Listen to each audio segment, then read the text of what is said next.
मुलांमध्ये आत्मविश्वासाचा पाया कसा घालायचा, त्यांच्यामध्ये आत्मविश्वास कसा वाढवायचा याबद्दलच्या 7 टिप्स आज मी सांगणार आहे।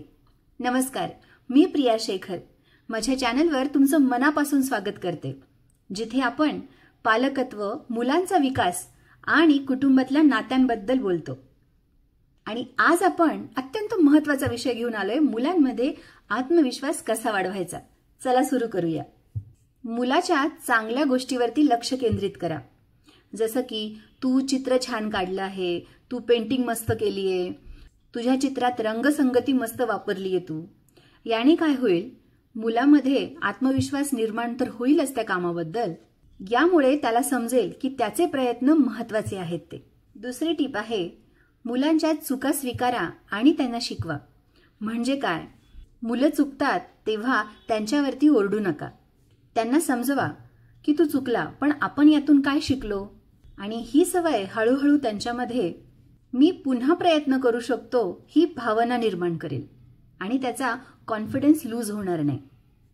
तिसरी टीप म्हणजे लहान लहान निर्णय त्यांच्यावरती सोडा, जसं की तुला आज कोणता खेळ खेळायचा आहे, तुला आज काय खायचं आहे, आपण दुकानात एखादा ड्रेस आणायला गेलो तर यातला कोणता रंग तुला घ्यायचा आहे।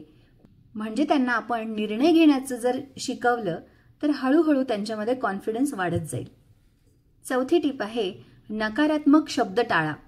म्हणजे की हे तुला जमणार नाही, हे तू करूच शकत नाही असं म्हणण्याऐवजी की हे करायला थोडं कठीण आहे, पण तू जर प्रयत्न केला तर तुला जमेल बरं का, अशा पद्धतीचं संभाषण त्याच्याबरोबर ठेवा। पाचवी टीप आहे ती म्हणजे मुलांचं बोलणं ऐकून घ्या। मुलं काय सांगताय त्याच्यामध्ये आपण त्यांच्या बोलण्यात रस घ्या, त्यांना प्रश्न विचारा, त्यांचं मत जाणून घ्या। यामुळे काय होतं की त्यांना असं वाटतं की आपण त्यांना महत्त्व देतोय। ही भावना त्यांचा कॉन्फिडन्स वाढण्यासाठी अतिशय महत्त्वाची असते। म्हणजे आपल्यावरूनच बघा ना, आपल्याला कुणी जर आपल्या बोलण्यात रस घेऊन आपल्याशी बोललं, आपली मतं विचारली तर आपले सुद्धा कॉन्फिडन्स वाढतोच ना।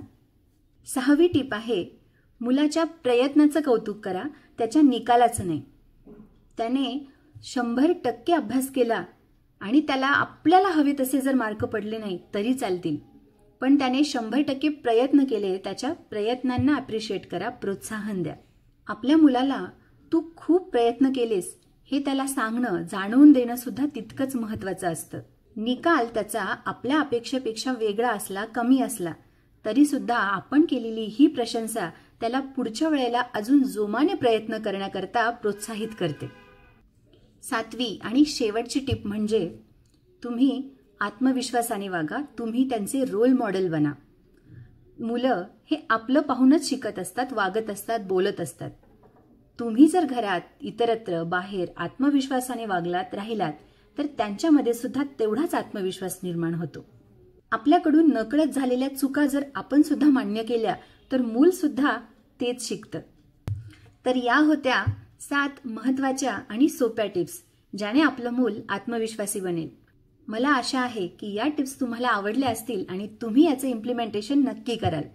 तुम्हालाही जर काही ऍड करायचं असेल तर मला कॉमेंटमध्ये नक्की सांगा। तेव्हा पुन्हा भेटूया पुढच्या व्हिडिओमध्ये। पण हा व्हिडिओ जर तुम्हाला आवडला असेल आणि तुम्हाला असं वाटत असेल की आणखी काही आईबाबांना हे ऐकणं गरजेचं आहे तर त्यांच्यापर्यंत हा व्हिडिओ नक्की शेअर करा। पुन्हा भेटूया पुढच्या व्हिडिओमध्ये, तोपर्यंत नमस्कार।